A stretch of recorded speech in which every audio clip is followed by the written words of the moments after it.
Assalamualaikum warahmatullahi wabarakatuh. Perkenalkan, nama saya Abdillah Ganjar Barasuara dengan NIM 202140052. Di sini saya akan mempresentasikan tentang bab 3, yaitu tentang pendekatan pembelajaran. Sebelumnya, yaitu apa sih pendekatan pembelajaran itu? Pendekatan pembelajaran itu yaitu kita saat melakukan pembelajaran kita harus ada pendekatan-pendekatan tertentu yang dimana setiap guru dan murid itu memiliki ikatan begitu. Langsung saja yaitu ke yang pertama, yaitu pendekatan pemecahan masalah matematika atau tentang problem solving.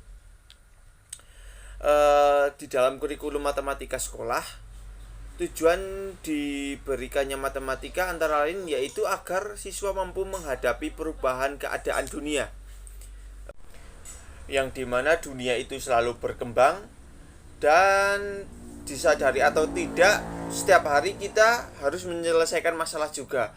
Terkadang masalah keluarga, masalah personal pribadi, masalah lingkungan, dan lain sebagainya. Kemudian masalah ya biasanya memuat situasi yang mendorong seseorang untuk menyelesaikannya, tetapi tidak tahu apa yang harus dikerjakan. Jadi kita terkadang memiliki masalah, tapi kita tidak tahu kita itu harus bagaimana sih cara menyelesaikannya. Apakah kita harus mulai dari mana, dari awal atau dari akhir, dan kita harus seperti apa dulu, itu terkadang kita tidak tahu harus seperti apa. Kemudian pemecahan masalah merupakan suatu kegiatan matematika yang sangat sulit diajarkan dan dipelajari, terutama kita untuk mengajarkan kepada orang lain ya. Soalnya kan setiap orang itu memiliki masalahnya masing-masing. Dan kemudian ada beberapa penelitian tentang mempelajari pemecahan masalah yang mencakup karakteristik sukses atau gagalnya dalam pemecahan masalah, terus karakteristik permasalahan. Dan dalam strategi tersebut penelitian memperoleh hasil yang pertama, strategi pemecahan masalah dapat secara spesifik diajarkan. Kemudian yang kedua, tidak ada satupun strategi yang dapat digunakan secara tepat setiap masalah yang dihadapi. Jadi setiap masalah itu memiliki strateginya masing-masing, seperti itu. Kemudian yang ketiga, berbagai strategi pemecahan masalah dapat diajarkan pada siswa dengan maksud untuk memberikan pengalaman agar mereka dapat memanfaatkannya pada saat menghadapi berbagai variasi masalah. Jadi contohnya kita memberikan suatu soal dan bagaimana cara mencari jalan keluarnya.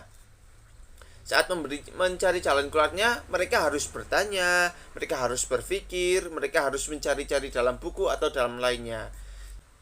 Kemudian yang keempat, siswa perlu dihadapkan pada berbagai permasalahan yang tidak dapat diselesaikan secara cepat sehingga memerlukan upaya. Contohnya kita harus memberikan siswa soal yang agak rumit, dan di sana siswa harus bisa bertanya pada teman, bisa mencari buku seperti yang dilakukan tadi itu. Kemudian yang kelima, kemampuan anak dalam pemecahan masalah sangat berkaitan dengan tingkat perkembangan mereka. Jadi setiap ada masalah baru, otak mereka akan selalu berkembang dan memiliki daya ingat yang baru dan tahu bagaimana cara menyelesaikan masalah yang akan mendatang juga, seperti itu. Dan itu adalah lima hasil dari penelitian para peneliti ya. Jadi untuk mengerjakan pemecahan masalah dengan baik harus mempertimbangkan waktu, perencanaan, sumber, teknologi, dan manajemen. Jadi setiap permasalahan itu harus memiliki beberapa aspek tersebut. Selanjutnya yaitu strategi pemecahan masalah. Strategi pemecahan masalah menurut Polya itu ada 4. Yang pertama yaitu memahami masalah, yang kedua merencanakan pemecahannya, yang ketiga menyelesaikan masalah secara langkah-langkah kedua, dan yang keempat memeriksa kembali hasil yang diperoleh. Yaitu ya kalau kita sudah melakukan apa, nanti kita apakah yang saya lakukan itu sudah benar atau belum, seperti itu. Kemudian hal tersebut merupakan suatu kesatuan tahapan yang penting untuk dikembangkan. Jadi dari menurut Polya ini, dari urutan nomor pertama sampai keempat itu merupakan satu kesatuan yang runtut, seperti itu. Kemudian dalam mengembangkan kemampuan memecahkan masalah kepada anak, kita harus memberikan masalah yang berbeda-beda kepada setiap anaknya. Tetapi ya itu harus bertahap juga, dari yang mudah, menengah, kemudian bertahap seperti itu. Dan strategi pemecahan masalah ini ada beberapa strateginya ya. Yang pertama yaitu strategi act in out, yaitu merupakan suatu pemecahan masalah yang dapat membantu siswa dalam proses visualisasi masalah yang tercakup dalam soal yang dihadapi. Jadi setiap soal yang dihadapi siswa itu kita dapat memecahkan masalahnya melalui proses visualisasi. Kemudian yang kedua ada strategi membuat diagram dan gambar. Diagram atau gambar. Strategi ini dapat membantu siswa untuk mengumpulkan informasi yang terkandung dalam masalah, sehingga hubungan antar komponen dalam masalah tersebut dapat terlihat dengan jelas. Contohnya seperti ini. Kita menemui soal Dina pergi ke sebuah bangunan, dan bangunan itu memiliki panjang 10 cm dan lebar 5 cm. Nah, kita di situ dapat menggunakan proses bisa menggambarnya ya. Kemudian panjangnya berapa, lebarnya berapa, dan itu kita berbentuk apa. Nah, itu kita bisa menggambarnya. Kemudian yang ketiga ada strategi menemukan pola. Di sini yaitu kegiatan matematika yang berkaitan dengan proses menemukan suatu pola dari sejumlah data yang diberikan. Contohnya itu kasus diketahui, ditanya, dijawab. Kita harus mengetahui apa sih yang diketahui dari soal tersebut, kemudian yang ditanya apa, kemudian kita harus menjawabnya dari yang ditanya tersebut. Kemudian yang keempat ada strategi memperhatikan semua kemungkinan secara sistematik. Ya, strategi ini biasanya digunakan bersamaan dengan strategi mencari pola dan menggambar sebuah tabel. Dalam menggunakan strategi ini, kita mungkin tidak perlu memperhatikan keseluruhan kemungkinan yang bisa terjadi. Ya, tetapi yang harus kita perhatikan adalah semua kemungkinan yang diperoleh dengan sistematis. Yang dimaksud dengan sistematis di sini yaitu misalnya dengan mengkoordinasikan data berdasarkan kategori tertentu gitu loh. Data ini dikategorikan.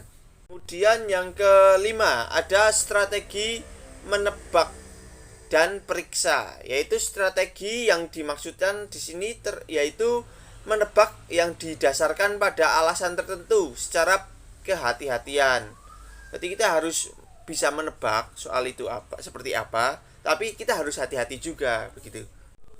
Kemudian selanjutnya ada strategi kerja mundur, yaitu suatu masalah biasanya disajikan dalam suatu cara sehingga yang diketahui itu sebenarnya merupakan hasil dari proses tertentu gitu. Jadi kita mengetahui hasilnya dan kita mendapatkan soal bagaimana sih bisa mendapatkan hasil yang seperti ini. Nah, contohnya gini. Jika jumlah bilangan bulat adalah 12, sedangkan hasil kalinya adalah 45, tentukan kedua bilangan tersebut. Nah, kan kita harus mencari tahu bilangan berapa saja sih yang menghasilkan kaliannya itu 45, seperti itu. Selanjutnya ada strategi menentukan yang diketahui, yang ditanyakan, dan informasi yang diperlukan.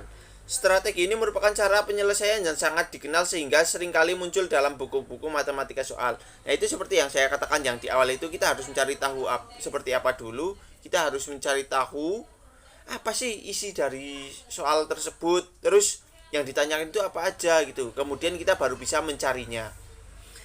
Selanjutnya itu ada strategi menggunakan kalimat terbuka. Strategi ini juga termasuk sering diberikan pada buku-buku matematika sekolah dasar. Walaupun strategi ini termasuk seringkali digunakan, tapi pada langkah awal anak itu seringkali dapat kesulitan untuk menentukan kalimat-kalimat terbuka yang sesuai. Kemudian selanjutnya ada strategi menyelesaikan masalah yang mirip atau masalah yang lebih mudah. Sebuah soal biasanya terkadang ada yang sulit dan ada yang terkadang permasalahan yang cukup kompleks, misalnya menyangkut bilangan yang sangat besar, bilangan yang sangat kecil, atau berkaitan dengan pola yang cukup kompleks. Untuk menyelesaikan masalah seperti tersebut dapat dilakukan yaitu dengan cara mengerjakan yang lebih mudah terlebih dahulu. Kemudian ada selanjutnya yaitu strategi mengubah sudut pandang. Strategi ini sangat sering digunakan setelah kita gagal. Itu biasanya kalau kita sudah mengerjakan soal terus gagal terus gitu, biasanya kita coba kita cari sudut pandang. Nah, mungkin di situ kita akan menyelesaikan suatu masalah tersebut bisa terselesaikan. Kemudian ada yang kelima itu pentingnya pemeriksaan kembali hasil. Kita mengerjakan masalah banyak gitu loh. Masalah seandainya kita mengerjakan soal, apakah pekerjaan kita ini benar apa enggak sih gitu. Kita bisa membuka kembali buku-buku yang menyangkut tentang masalah tersebut, atau kita bisa bertanya pada ahlinya. Kemudian yang terakhir ada metakognisi, yaitu kesuksesan seorang dalam menyelesaikan pemecahan masalah tergantung pada kesadarannya tentang apa yang mereka ketahui dan bagaimana mereka melakukannya. Metakognisi ini adalah suatu kata yang berkaitan dengan apa yang dia ketahui tentang dirinya sendiri gitu, secara individu, mengenai bagaimana dia mengontrol serta menyesuaikan perilakunya. Biasanya itu anak perlu menyadari akan kelebihan dan kekurangan yang dimilikinya. Dan metakognisi ini adalah suatu bentuk kemampuan untuk melihat diri sendiri, sehingga apa yang dia lakukan dapat terkontrol secara optimal. Dan dengan kemampuan seperti ini, seseorang dimungkinkan memiliki kemampuan yang tinggi untuk memecahkan masalah. Karena setiap orang itu memiliki masalah dan cara penyelesaiannya masing-masing, seperti itu. Mungkin sekian presentasi yang dapat saya sampaikan pada hari ini. Kurang lebihnya saya mohon maaf jika banyak salah-salah kata, salah-salah kalimat, dan semua kesalahan saya itu berasal dari diri saya sendiri.